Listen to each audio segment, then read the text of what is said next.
Hey everyone, and welcome back. Thank you so much for clicking on my video, and for checking out the channel.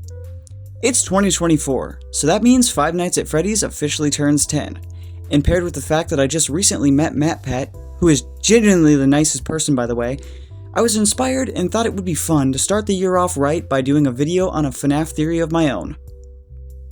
My FNAF theory takes place in the world of the recently released movie, and typically I'm against this specific type of theory here, but before you guys hit me with the I found enough evidence to support my claims.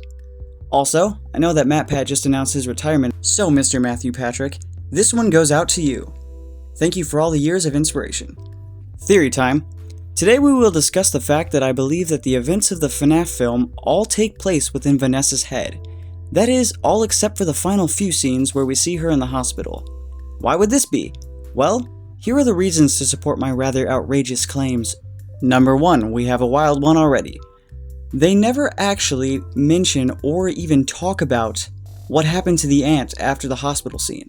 So, this supports that her getting hurt by the animatronic earlier on in the film could just have been inside of Vanessa's head. Hear me out. I know that Abby and Mike didn't like this woman, but think about it. Even that family member that you just absolutely dislike to your core, if something just randomly happened to them, you're not just gonna never say anything about it. Especially when it happened in the house that they're sitting in the ending scene. And I know you're probably wondering, well, why would Vanessa even know who this woman is to imagine her? Well, if we're taking my theory as solid concrete, in the scenes in the hospital, Mike comes to visit Vanessa, so this shows that in the real world, they are friends. So, Mike probably would have talked about his aunt that he hates so much. So this would be why she'd be in Vanessa's head. Moving on to number 2, Vanessa is almost always distressed throughout the entirety of the film, and dreams are said to be a way to help us work through our problems. She feels guilty about her father's deeds. Her father kidnapped Mike Schmidt's brother Garrett, which is why Mike and Abby would be tethered characters to the plot and her dream, as well as her being friends with him, obviously.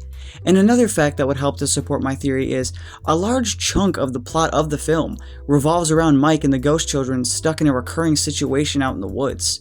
This recurring sequence could be because of the combination of guilt that Vanessa feels for all the kids her father had taken, as well as empathy she feels for her friend Mike. Next up we have point number 3. When Vanessa gets stabbed in the climax of the film, she is able to hold her ground quite impressively, and even manages to get out of the building on her own 2 feet, albeit being carried a bit. And this would prove that the pain she received from the injury wasn't real pain, or at least the pain equivalent to being fatally stabbed like she was, but just her possibly getting an IV at the hospital, and her brain interpreting that as an attack. Another thing I've noticed is that the wound she sustains in the film is in the same place as her father's wound from the spring locks. Patterns are also a common theme amongst dreams. Point 4. If you look at Vanessa's childhood photo, the one that she shows Mike when he is rescued, I believe it was the scene, and I mean really look closely, paying attention to Spring Bonnie's ears. If the suit we see later on when Michael Afton makes his dreaded suited appearance is supposed to be the same exact suit from the picture, the shapes of the ears that are sewn stitched in, mind you, are slightly different, but enough of a difference where if the movie took place in real life, it would be impossible to have happened. But as we all know in dreams, things can subtly shift all the time. Case number 5.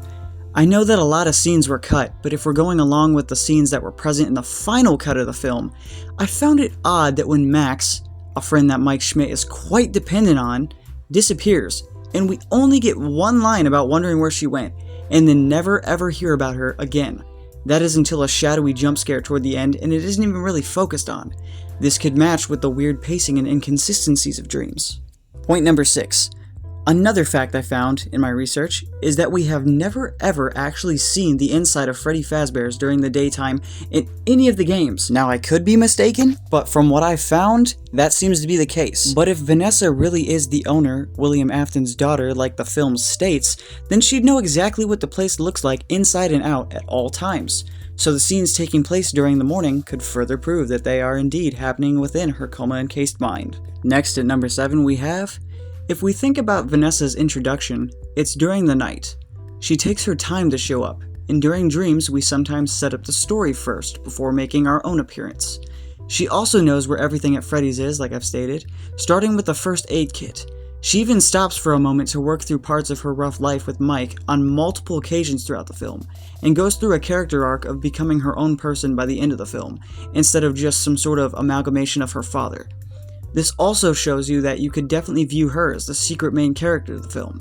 Heck, she even saves Mike's life, and distracts the main villain of the plot in the climax, allowing for them to prevail, proving in turn that she actually is indeed the main character of the film. Stick with me here. Her being the twist main character would not only be great for story purposes, but it would also be a great twist for the marketing and fans. The second film has just been confirmed to be in the early production stages, and imagine that it starts off with her waking up from her coma, and you may ask, well, how could the events of the first movie have been all in her head? Well, usually comas are caused by head injury, and if we take into account game lore, like they have been adapting, we know that Vanessa gets quite messed up in the head. So what if the reason she is in her coma is because she has already been twisted into Vanny, but it's still kinda in the early stages? This, in theory, could cause a coma that the hospital wouldn't quite understand, because even though the scene at the hospital is short, they never really expound as to how she got to her state. We just rely on context clues and assumptions. The second film could have her wake up as Vanny, kinda like a split personality disorder type of thing. And the entire trilogy could take her from being an internally struggling hero to a corrupt villain, something that is quite rare nowadays. I think it would result in a great twisted arc. But, as we all know, that's just a theory. A FNAF film theory. Thank you everyone for watching. If you enjoyed the video, don't forget to hit that like and subscribe button, and Happy New Year!